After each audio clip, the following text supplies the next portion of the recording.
मेरी तमाम सैयद कौम से गुजारिश है कि आओ एक हो जाओ। अगर आप लोग तरक्की करना चाहते हैं और एक बावकार ज़िंदगी गुजारना चाहते हैं और ये चाहते हैं कि सैयद कौम एक बड़ी ताकत बन जाए, तो हमें मुत्तहद होना पड़ेगा। इस वक्त सैयद कौम के बहुत से ग्रुप बने हुए हैं और सब सादात खिदमत की दावा करते हैं, मगर फिर भी आज सैयद कौम बहुत से मुश्किलात का शिकार है। क्यों? हम मुत्तहद नहीं, एक ताकत नहीं। तमाम सादात को गुजारिश है कि अपनी जाती झगड़ों को ख़त्म करें। जितने भी सादात के ग्रुप्स हैं सब मिलकर एक होकर अपने सैयद सादात की खिदमत करें। ये दज्जाली दौर है और हमने अपनी नस्ल की बका के लिए एक होना है। खुदा के वास्ते अपनी जाती रंजिशों झगड़ों को ख़त्म करें।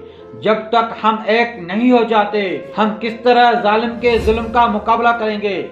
तमाम सादात के ग्रुप्स और तंजीमों से गुजारिश है कि सब मिलकर अपनी कौम की बका के लिए जंग लड़ें।